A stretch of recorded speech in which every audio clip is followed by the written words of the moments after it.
নমস্কার বন্ধুরা, পৌলমিস কিচেনে আপনাদের স্বাগত জানাই।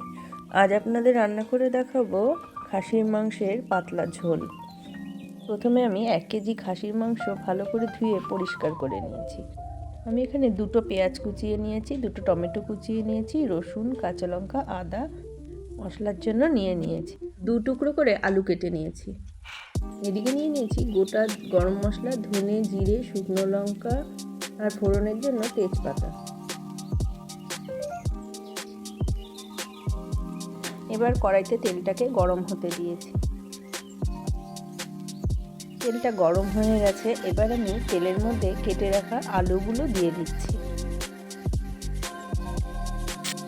আলুগুলো নাড়াচাড়া করে ভেজে নিচ্ছি, একটু নুন হলুদ দিয়ে ভেজে নিচ্ছি। এদিকে আমি মাংসটা সেদ্ধ করে রেখেছি, 40% মতো সেদ্ধ করেছি মাংসটাকে আমি।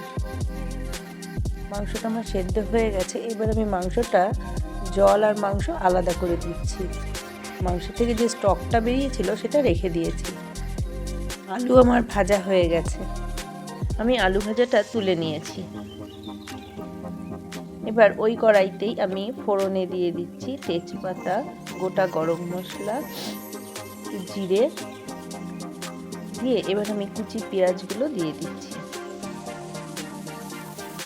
পেঁয়াজ কুচিগুলো দিয়ে ভালো করে আমি নেড়ে নিচ্ছি। এর মধ্যে একটু নুন দিয়ে দেবেন, তাহলে পেঁয়াজগুলো তাড়াতাড়ি গলে যাবে।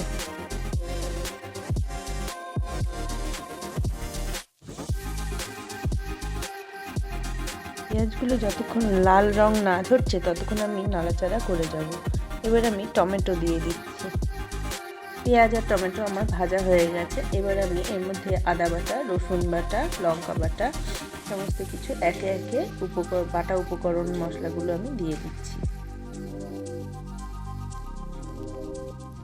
সব কিছু আমার দেওয়া হয়ে গেছে, এবার আমি ভালো করে মশলাটা কষিয়ে নিচ্ছি।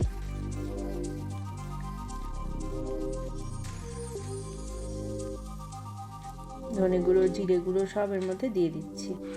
এবার দিয়ে দিচ্ছি টমেটোর পেস্ট, হলুদ, নুন সব কিছু এর মধ্যে দেওয়া আছে। এবার এর সাথে অ্যাড করছি কাশ্মীরি লঙ্কার গুঁড়ো। কাশ্মীরি লঙ্কার গুঁড়োটা দিলে একটা সুন্দর রং চলে আসবে। সব কিছু দিয়ে আমি ভালো করে কষিয়ে নিচ্ছি। ভালোভাবে সব মশলাগুলোকে আমি মিশিয়ে নিচ্ছি। মশলাগুলো নাড়তে নাড়তে সুন্দর একটা কালার চলে এসছে, মশলা থেকে তেলও ছেড়ে দিয়েছে। এবার আমি মাংসগুলো দিয়ে দেবো।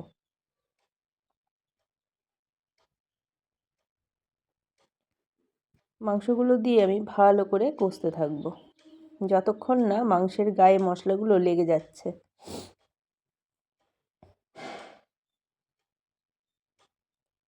মশলাগুলো কষতে কষতে দেখো একদম তেল ছেড়ে দিচ্ছে।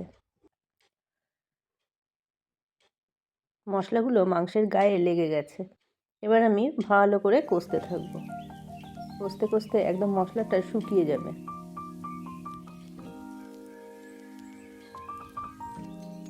আমার কষানো হয়ে গেছে।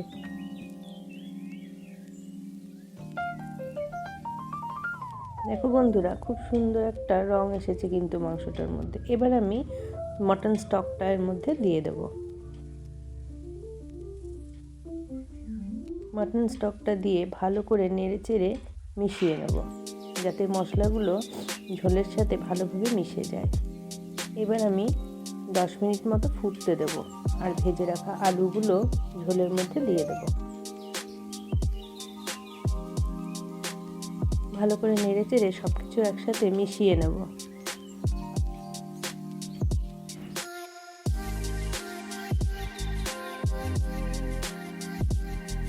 সব কিছু আমি মিশিয়ে নিয়েছি, এবার ঢেকে দেব। 10 মিনিট পরে ঢাকনা খুলে দেখছি, দেখো আমার মটনটা কিন্তু রেডি হয়ে গেছে। একটু ঝোল বেশি আছে দেখে আমি একটু ফুটিয়ে নিচ্ছি।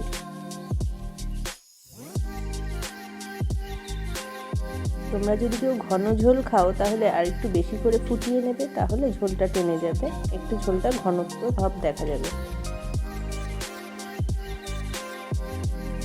আর যদি কেউ পাতলা খেতে চাও তাহলে আমার মতো এরকম পাতলা ঝোল বানিয়েও খেতে পারো। মাটনটা আমার রান্না হয়ে গেছে।